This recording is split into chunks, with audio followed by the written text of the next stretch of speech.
Y'all, we live in difficult times. There's war, political unrest, the pandemic, poverty, families being torn, communities ripped by gun violence and people dying every day, police, injustice. It's all bringing so much pain.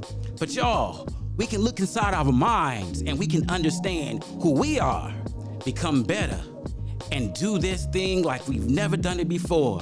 But it all starts with our mental health, and I know we can do it. I believe in you because I believe in me, and I believe in us.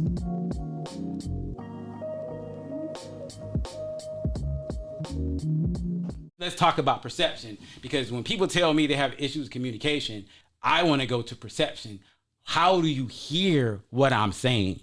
What are you really hearing? An example, yeah. They're like, oh, this person is always saying this or doing that. Well, let's talk about it. Provide an example for me so that way we can understand how to look at it from another person's point of view.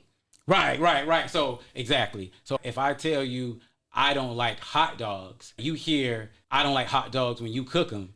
Or people who eat hot dogs are disgusting. Yeah, right. Like, that's what I heard. Even though you said you don't like hot dogs. Now I'm like, but because I like hot dogs, it's a problem. You don't like me. Right, exactly. Or the person who feels like complex PTSD. I think sometimes when people feel threatened, they communicate in a way that makes other people feel defensive because they on the attack. Because they feel attacked by something, they're on the attack. So they speak in ways that make people feel like, I never do anything right. You always wrong. You don't do anything for me. You always messing up. All these always and nevers, and then those labels we put on people, and we're doing that because we are hurt. And so now we put that off on other people because we have never dealt with our trauma. So now our trauma is triggered, our smoke alarm is going off, and boom, now when somebody get it, they're like, woo. Back off. I don't want to be bothered. I don't want to be bothered. Yep. Yeah. That over apologizing. Sorry I did this or sorry I do that, and overgeneralizing scares people off. It's like the reference that we talk about in anger management a lot of times where Richard Pryor accidentally set himself on fire. And he's on fire running down the street. And if you are running down the street, you're on fire, how many people can honestly help you? They want to help you. They see that you need help. But how can I help this person? You are on fire. You're screaming. You're all over the place. But I know that you need help. We got to figure out how to put out the fire first. We got to calm those flames down, calm that temperature down so I can then intervene and help you. Right, exactly. So in order to do that, we got to bring the tension down, right? So now we can have a real dialogue about what's going on here. And we have to be able to hear the person and what they actually mean versus hearing it as a threat or a put down. But we also have to communicate in a way where we don't put out threats. We don't put out down, putting people down, making people hurt. I find in many cases with people who've been traumatized, when they have difficulties communicating their feelings, they may say all kind of stuff, and then later they disassociate in a way, and it's like they don't even connect with what they said. True. So it's hard. How do you have that conversation? Once the temperature is low enough, how do we even go back and say, hey, I really want to talk about what happened yesterday? And they're like, huh? I don't recall that happening. That didn't happen. That is not how it happened like that. I don't know what you're talking about. Right. So they minimize, they avoid, because they don't want to get into they don't want to get into the discussion about it, or they don't really say nothing at all when there needs to be a discussion off the rip, and they're just like quiet. They don't say anything. They, again, disassociate. They disconnect. They don't really say anything. And maybe that's because at some point in their life, they did try to communicate or did try to express their feelings, but they was always shut down. They was always told you need to be quiet or shut up or whatever it was. So now that's how they deal with everything. Well, I'm just going to be quiet. Maybe that they realized that saved them in some way, just to shut down. Yeah. Like to freeze, because in their early experiences where they were abused, that if they got quiet, didn't say nothing, they'll stop. Things will stop. So as soon as you try to come to them and have a real conversation about something you got a concern about, they go back to that place, not realizing that's not where you are now. Right. So, with that being said, I think sometimes, do you think that people with complex trauma issues may struggle differentiating between people who are being supportive and caring and people who are being controlling or toxic? Oh, yeah, absolutely. I think it's hard for them to tell the difference when someone's trying to nurture them and give them constructive feedback because they go into the defense mechanism of, I got to protect myself, flight or fight. This person is telling me that I'm doing something wrong. It's all about how they perceive it. So learning how to be vulnerable to receive as well as strong. You develop this hard shell over time through the different multiple complex traumatic things in their life. And it's a strength, but at some point it can also be a weakness. So learning how to be vulnerable and even taking some time out. If you're in a relationship with someone and they're asking you to make some changes or giving you some feedback, internally taking those breaths once again and asking yourself, is this person trying to help me or harm me? And then you take it back, okay, well, what have they really said about me? What were they telling me? Okay, they were just saying that they didn't like hot dogs. Are they really talking about me? Are they helping or are they harming? How can I start to make the hot dogs differently? How can I make some changes? And will it hurt me if I made these changes? Control can be perceived as a bad thing, but it could be support at the same time. Exactly. So, and because maybe at some point in our life we didn't have control, we're always sensitive to having control, but we don't really know the difference between people who are really being supportive and caring and loving and the ones that might be toxic. And typically what we do, it sounds like what we do oftentimes, we bring back in those people that will lead us to the same type of traumatic experiences over and over again. You know how many times I've said to people, you know what, it seems like this person sounds like the last person that you used to talk to.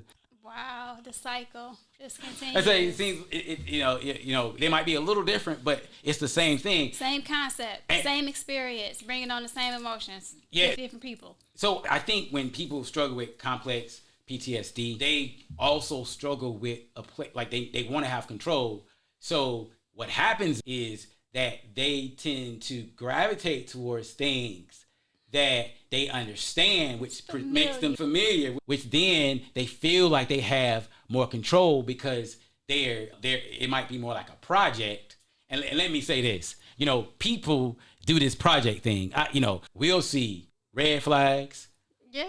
We'll see yellow flags. We might see some blinking red lights and we'll still keep going. But this is even worse, right? We'll see some gigantic orange cones. There's that construction site with those little things up. And they got all the little white things going and flashing. And it says, hey, construction site for the next 5 years. But we'll still try to go down that road because we feel safe in that. And we'll say something that's really secure and really supportive. We'll say that's boring. Because we so used to chaos and confusion. Chaos, yes. We so used to things being disorganized that we won't even embrace the possibility that you're right. Yeah, and the cycle continues. And then they ask, why does this keep happening to me? Yeah. So and think about relationships and even with our family, we might have supportive mothers. Some people who've experienced, trauma may have a supportive parent, may have a supportive auntie or uncle or grandmother or someone, and they try to be there for them, but they're not comfortable in that space. So the saga continues. The story continues. They keep finding chaos, and it goes back to those simple things. We keep finding. They seek it out. Huh? They seek it out, or they're drawn. Right? Energy attracts. Right? What we attract. What we put out comes back to us. So we're constantly thinking like, I am traumatized. I'm a bad person. The only person I'm ever going to be able to deal with are abusive people. Then that's what you are going to get. You know what? And I think to some degree we are, how should I say this? Trauma, destruction, chaos. It is part of who we are, right? But if I were to go on YouTube right now, and I think there's a lot of great material, a lot of things that helps, but there's a lot of trauma bonding going on. And when people tell me sometimes, oh man, that is so good, when I go and I look at it and I see the material, people are bonding and they're being connected around their trauma and don't even realize it. Nope. So if I bring you the light, oh, you don't want to hear the light, but if I can bring you more pain, suffering, violence, oh my God, look, ooh, that's where I want to be at. Yeah. Forget being in a peaceful place or being in a joyful place. No. So I'm sorry, did I get too excited on that one? Very excited. That was a strong no. And no is a complete sentence, by the way.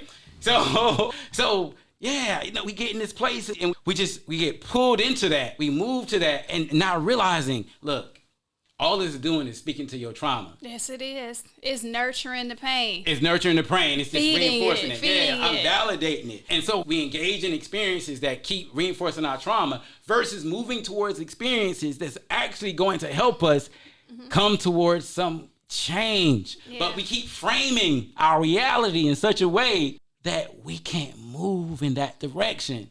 And so now the narrative continues because we won't do that.